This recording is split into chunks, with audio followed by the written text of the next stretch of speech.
evening, Munyumba, and welcome to our Money Watch. Good evening, Yawala. We've had this discussion before, and I'll ask again, just when do we start enjoying benefits with these copper prices now at a 10-year high of $9,000 a metric ton as Zambia? When you start owning them.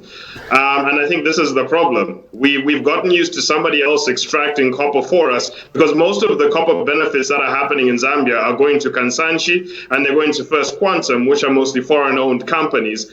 And you're not really seeing yourself owning them. And then when we do try and own them, we're the first ones up in arms saying Zambians can't run mines. So these are the first conversations we need to start having about ownership, because benefits go to the owners. Yeah. Copper prices are not expected to stay high just for this time. They're expected to run for a long time.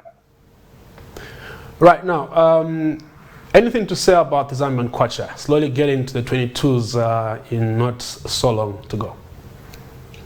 Well, the Zambian kwacha is now getting to full legal age, above that awkward 21, where you're still a bit of a youngster, but now you're getting into a full adult life. Yeah. And it's going to keep doing that because we don't see the slide away happening of the kwacha actually getting any stronger. And there is no fundamental shift away from that, because all of this is sentiment driven. And I said this last time, Yawala. The problem is that 46% of the monetary supply of Zambia is being held in dollars and not in kwacha. And people are saving in dollars, people are transitioning their money in dollars, and then because we're being subliminally charged in dollars, our money is moving all over the place, and our economy is kind of pseudo-running as a dollar economy, and that's actually what is being harmful to the people of Zambia and why the currency can't seem to catch a break.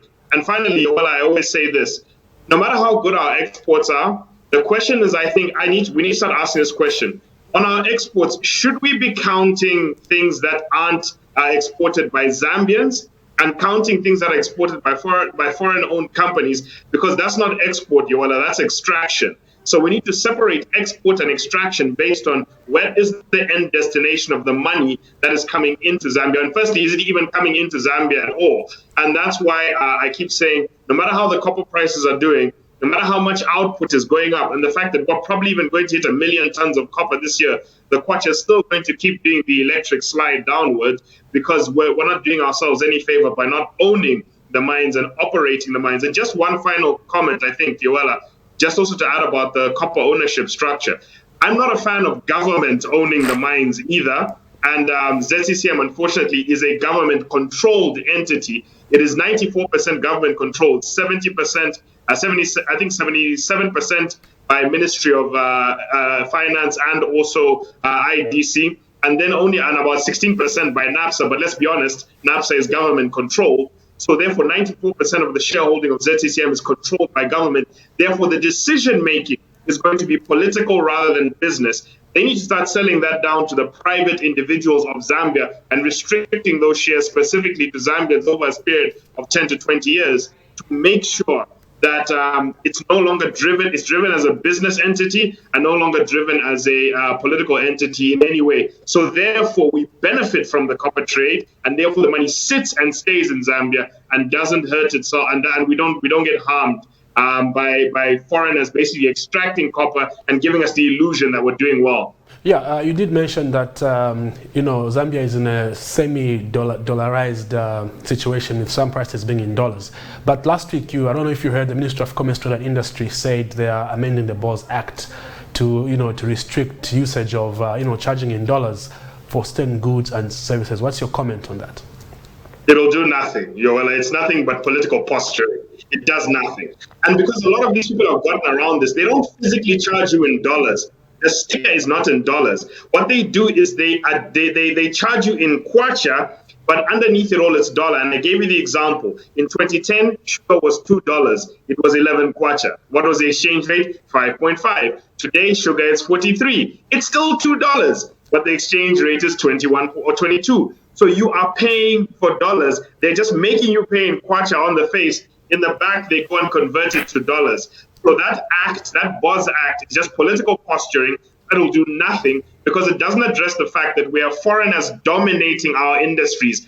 Get rid of the foreign dominance in your economy, then we can start talking about getting rid of the pseudo-dollarization, because you're just going to move dollarization from the top level to subliminal dollarization, just like you find in the lodging industry, where you are charged dollars for the room, but on the sticker it says Kwacha. Yeah, indeed. Now, as we conclude, can you tell us about the domestic defaults in China? Then give us a rundown of the global markets today.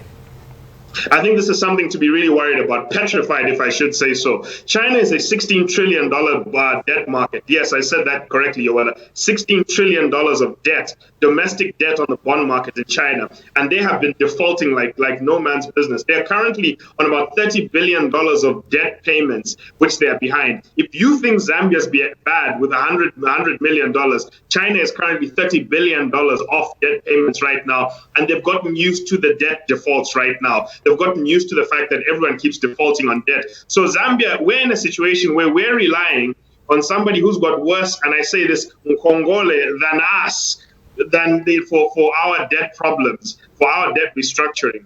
So I suggest we be very careful in how much we're trying to actually manage the Chinese situation. And it's one of three problems, Yoella. There's the Chinese debt problem that's happening in the global economy. We're currently having that with the Chinese debt collapse, which is going to happen. Then there's the European debt crisis, which is happening right now, which you all seem to be ignoring. Then there's America's asset bubble, which is happening specifically on the stock market. And the fact that the properties market has basically got ghost properties with nobody in them, because Amazon has basically wiped out the whole retail, and Grubhub and all these have wiped out the food industry because of the rise of ghost kitchens. So right now, Yoella, we're in a situation where the Western world is currently packing up debt all over the place to try and paper over the cracks that their currencies are in absolute danger and turmoil. And the other thing, Yoella, the biggest thing that we all need to pay attention to is the US 10-year bond rate. The US 10-year bond rate is ticking up right now, and it's getting close to the S&P 500 dividend yield rate. When that crosses, you've got a situation where there's a global recession on the rise. And with as much printing has been going on, they still haven't managed to stop the interest rates from rising, meaning we're in a dangerous situation once again, where there's potentially a huge recession on the line coming right now with huge global inflation right now. And I suggest to everyone here, prepare yourself. Even the guy who called the last recession, Michael Burry, who's known for The Big Short, that movie, the actual character, Michael Burry himself, he's actually caused that there's a recession coming soon. So we have to be very careful of what is set to happen, and we have to prepare ourselves for the next recession. Right. Nyumba, thank you very much for coming through to S24's Money Watch. Thank you very much.